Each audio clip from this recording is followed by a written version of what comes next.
Our pleasure to bring in Hunt Palmer of 104.5 ESPN down in Baton Rouge. Talk a little bit about Jayden Daniels. Hunt, appreciate your time, man. Welcome to the show. Thank you. Absolutely. It's my pleasure. I'm always happy to talk about Jayden Daniels. I wish he was coming back to Baton Rouge for another year, but I guess y'all had him long enough, Hunt. Good gracious. I know he only did 2 years there, but how many years did you want the man to play college football? Well, whenever you're in the professional ranks and y'all get a really good player, you can keep him forever. We got to ditch him out of town after 2 or 3 years. You want to know what? That's a fair point. Me being selfish up here with my professional sports team that I get to cover. Y'all had a pretty good run with some folks, specifically one certain quarterback with the Saints, though. So I'm not going to let you play me too much like that. But no, with Jayden, I'm just going to leave this totally open-ended. Like, as an NFL prospect, as you watch him this year, how did you see him develop, and what do you think he can be as a pro? He was worlds different in his last year than he was the year prior. Very similar to what Joe Burrow was. I mean, they were good players as juniors at LSU, and LSU had nice seasons. But there was a jump in that last year that was just unbelievable to watch. And you saw flashes in Jayden's first year in Baton Rouge. In Florida, they scored a touchdown in their first 6 drives. The Alabama game obviously comes to mind, where he made a lot of really clutch plays late in that game.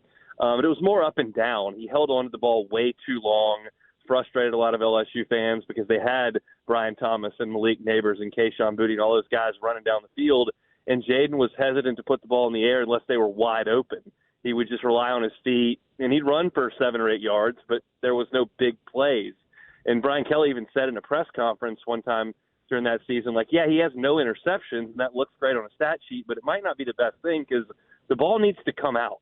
And he decided to work on that the summer after his junior season, and he was a different dude in his last year. The ball was coming out quickly. It was decisive. It was always accurate. It was the right decision, and you saw Malik Neighbors go nuts. Brian Thomas lead the country in touchdowns, and Jayden Daniels win the Heisman Trophy. There was no up and downs for his last year. It was almost every drive was a clinic that they put on that year. It was really a treat to watch. And some guys translate great to the NFL, some guys don't. And I don't claim to know them all, but it would be hard for me to put together a better season in terms of decision making, accuracy, big plays, using your legs, using your arm. Like, it was as good as it could be. It was very much in the Joe Burrow category down here in Baton Rouge in the Vol. Hunt Palmer's with us. It's funny because I feel like some of the fans up here got a little carried away with the Burrow stuff. I'm like, y'all realize that Burrow threw for 60 touchdowns, right? Like, that was the most insane thing ever. But certainly there's some parallel there with the jump from the very solid, like, intriguing junior year to Heisman winning, otherworldly senior year. For Jayden, I think one of the things that's really interesting is, like, he did have those receivers as a junior and then had them again, and they had a much different production as a senior.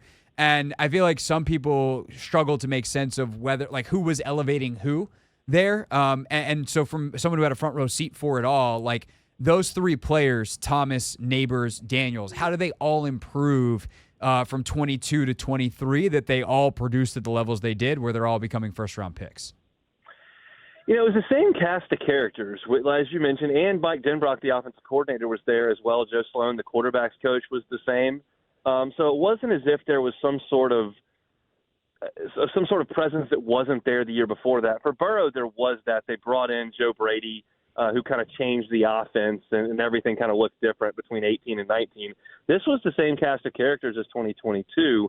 I think there was just a more decisive quarterback is the best way that I can say it. I mean, Jayden really frustrated a lot of LSU fans by patting the football in the pocket a ton in 2022. And like I said previously, like, he would just take off and he'd get 7 yards and it was fine. But there weren't enough chances being taken. He trusted those guys implicitly with the deep ball and just even in intermediate stuff this past season, and it was just so efficient. The ball was always accurate, and those guys are so explosive after the catch that it was just a nightmare to try to defend. So I can't point to a player or any other development outside of it was just more decisive from Jayden's perspective, and the ball came out a lot more quickly. Yeah, no, I mean, that tracks with what you see on tape, too. That's the thing that struck me immediately when watching him and why I liked him so much is there's just like a confidence and a rhythm to everything that they did that it was clear that he had a high level of trust. And to hear how he kind of changed that from 22 to 23 is really interesting from your perspective. We also know that he kind of changed his routine. He discovered like this Oculus virtual reality stuff. How much was that on y'all's radar down there in Baton Rouge during the season that he had done all this different stuff in the offseason leading into the year? Yeah, it got to us eventually when things started really breaking. I mean, you're talking about the Mississippi State game was in week 3, and he was sensational in that game. He and Malik Neighbors were completely unstoppable, and then it kind of continued over the next couple of weeks. Even in a loss to Ole Miss, they scored 50 points, and they went nuts in the shootout again against Missouri. And then you realize, like, this wasn't like one game where they got hot. Like, this is different. So questions started coming out, and he talked about the virtual reality stuff, and that's one of the deals in college football. There are haves and there are have-nots, and LSU is obviously a have, and the resources there are second to none with the ability to game plan and to use all the technology that's available at LSU that you may not have. Certainly, all the rest of the SEC schools you would have that, but if you potentially Arizona State may not have that. And Jayden did not have a huge class schedule because he had been in college for 5 years, and he was able to kind of become a professional in the way that he prepared, and that's very similar to the way that Joe handled things as well. I think Burrow had 3 hours that he took his last year, and it was remote, so he was in the facility all day, every day, like an NFL quarterback would be.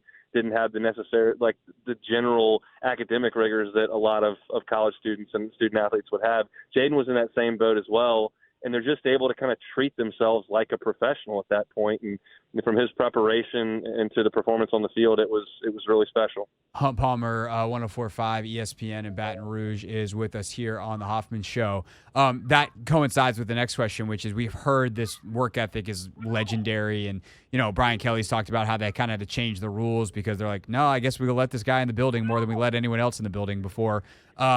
Is that like, did he always have that? Like, what do you remember from him when he got there from Arizona State? Was this just more time in the schedule, or did he like kind of grow up's not really the word I'm looking for, but I can't think of a better thing about it. Did he just mature to that level that he started working like that?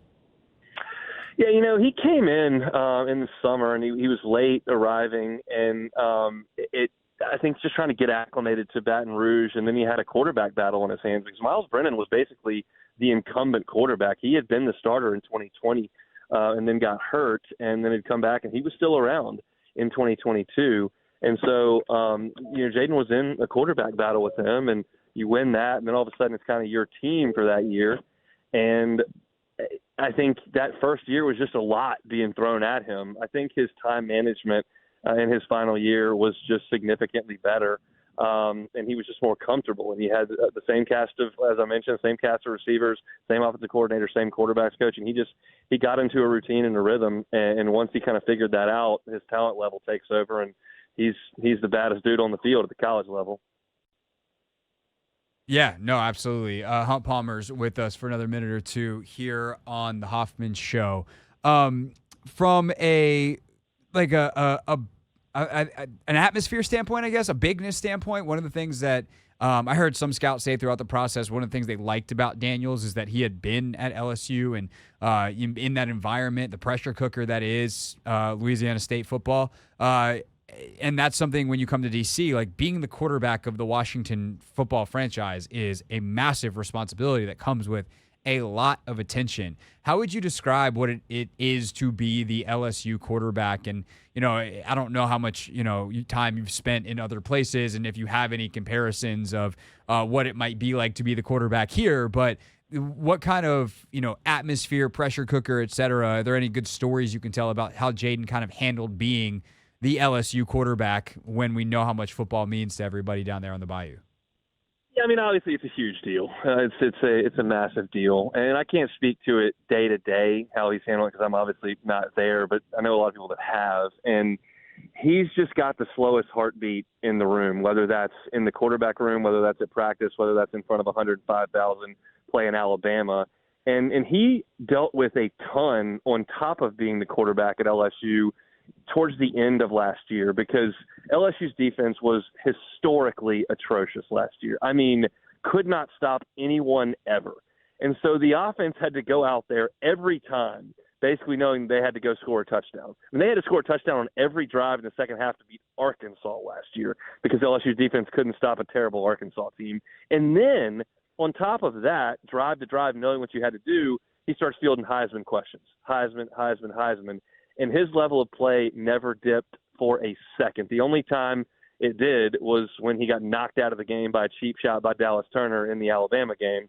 So in terms of all the things that go into the expectation of being the quarterback at LSU and knowing you have to carry the defense and realizing you're playing for a Heisman Trophy and the immortality that comes with that, he never changed. He was just so cool, calm, and collected. It's that Southern California nature that he's got, and it played great, and he was sensational start to finish for LSU in that last stretch. Last thing for you, Hunt. Do you have a favorite Jayden Daniels story, whether it's one that you heard, whether it's one that you experienced yourself? A favorite Jayden Daniels story? Well, I'll go off the field. One that not a lot of people know that happened 2 weeks ago. That comes to mind as I start to think about the 2 years. You know, this is a pretty hectic time in his life, and he's got a lot of demands on his time and where he's going to be, and a lot of uncertainty in his future. And I got a text message from a client of mine who had Jayden was asked, he and his mom were asked to come to a children's cancer hospital here in South Louisiana.